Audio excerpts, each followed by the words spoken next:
We're rolling, Charlie. All right. Well, last time I talked to you was before some of your big scrimmages. Season's getting close. What have you guys got from the scrimmages? You guys want to go? Or you want me to? You started out. This goes.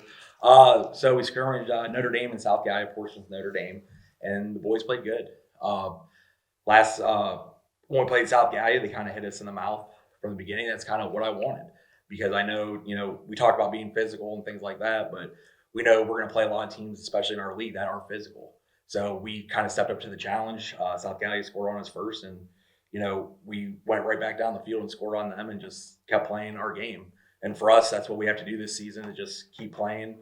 The boys picked each other up when they ran off the field after South Gallia scored. They didn't hang their heads. They knew that we had the capability to go down and score on them. And so I was very happy after the scrimmages. Obviously, those are scrimmages, and now it's week 1. So we're only focused about Beaver Eastern, nothing else.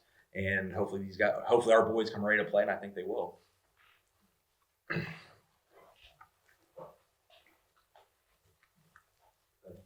All right.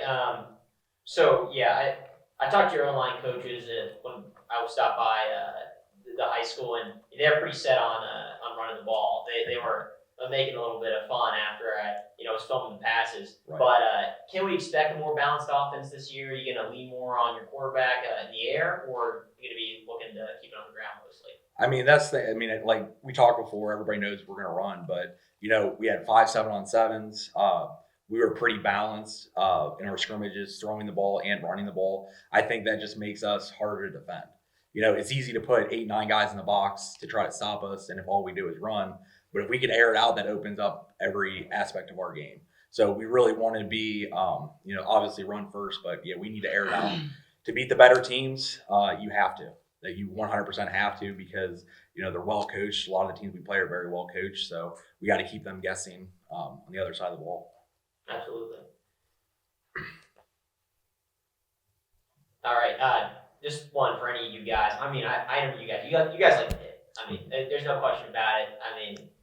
Constantly throughout the whole practice, hitting hard. What did it feel like to get out there and get some of the other teams in Southeast Ohio and just prove how tough you guys are?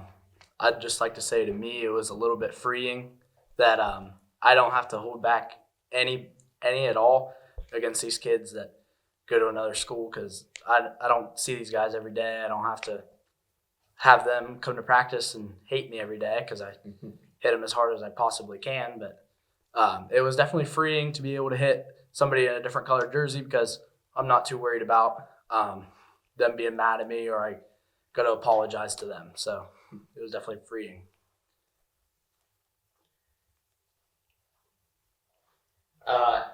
I talked to you guys about this before a little bit about some close games, and that was a sore spot from last year. A lot of close games, last seconds. From the scrimmages. Are you guys feeling better about being able to close out and really be able to maintain your hold in the game late? For sure, we came together as a team with the scrimmages. We played well, and we got better as a team. We know how to finish those close games out now. We're going to be able to put the foot in the gas and keep it on the gas for all 4 quarters. Like Burn Union, we stopped short. We lost all momentum, and they came out and hit us in the mouth, and we just couldn't recover. So I think we're going to be able to do a better job of that this year. Yeah, absolutely. Let's compare last year's team to this year's team. Has any new groups kind of emerged, or are your biggest strengths kind of the same? We lost our best player at middle backer. He was the leader of our defense. He didn't talk much. We call him the silent assassin, that's for sure. But losing him is just a big loss. But we have people been stepping up, and he basically our only loss on defense. So we just have to step up our hitting and stuff and be in the right spots to make the right plays, and we'll be able to do good on defense, that's for sure. So that's kind of the same mindset we're going into. So, Coach, beyond last season, your last winning season was 2017. You recently made Drew Pester's most improved list. So what do you cite as your success? Commitment. So, and I talked to a lot of coaches. Numbers is a big issue. And, a lot of people are passionate about football, but I would say, getting our numbers up, getting people just to play football and be interested in football. We had 25 guys this year, and like these guys, I've had them since freshmen, and just keeping that core group. I have 9 seniors. I believe I've had 8 of the 9 seniors since they were freshmen. So just understanding our concepts and, our goals. We want to win games and be successful. Miller's always had a good football program, but I'll be honest, numbers is always an issue for us, as it is for a lot of Division VII football teams, is getting just the kids to come out. If you have the numbers, you can practice, you can run a scout team, things like that. And the last couple of years, I think a lot of our success has been based on what we can do in practice. These guys practice, you got to practice like you play.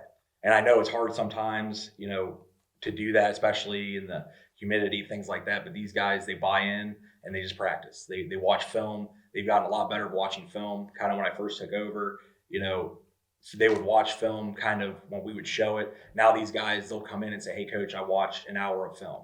They're actually breaking down the game and understanding the schemes and concepts of what's going on. So, and that's just maturity over the years. So that has helped with our success. And these guys have bought in. All 25 guys, they showed up all summer. The weight room, they were getting stronger. So combine all that has helped us have some success. About your schedule a little bit, how tough is it this year? And you have any new faces there? I think you're playing East.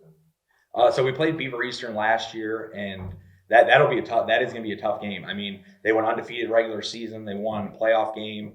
I believe they were up on Waterford at one point in their playoff game. So we know, I went and watched them scrimmage yesterday. We know this is a tough opponent for us. We open our season very tough. Once we get in the league, I believe our league's very competitive from Grove City to Bern, and that's what I love about football is, we have high expectations, but if our boys don't come play, then we can lose games. So our expectations are high, but we have to come every Friday night. We can't take anybody light. We have to prepare and plan. It doesn't matter record. We have to plan those games to make sure that we come out ready to play. So I think our goals are high. We want to win a lot of games, and these boys can do that. They can.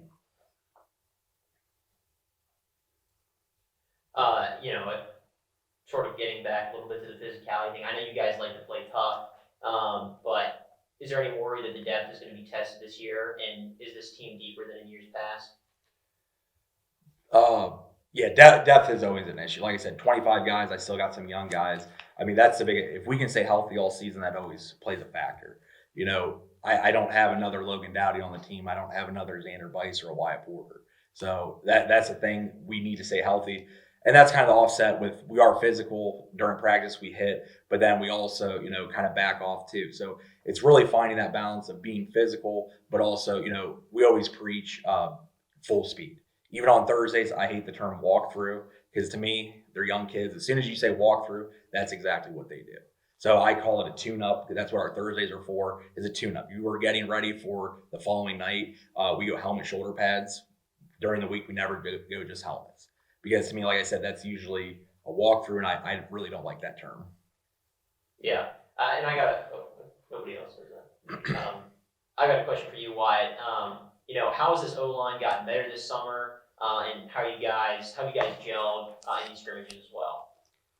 So I mean, honestly, the O-line we've been working on a lot of mental stuff, but I mean, with all starters from last year coming back and playing again this year, other than our left tackle, we know the play, so really we're just trying to help out the young guys and make sure they know what they're doing when they're out there on Friday nights, because with Dawson Dyer, freshman this year, he's got to step up. We lost Ethan Lammers last year at our left tackle, and he was a big guy, and that's definitely something we lost last year, and Dawson's got a big job to step up and fill in, so it's our job to make sure he's tough, make sure he's ready, and that's what we've been doing over the summer. I mean, my job as a senior, I feel like I just got to make the young kids tough. I got to hit them. I'm not going to, totally lay it back on them because that's not going to help them. Awesome. Thanks, guys. All right, thank you, guys. Thank nice you. talking to you. Yep, thank you.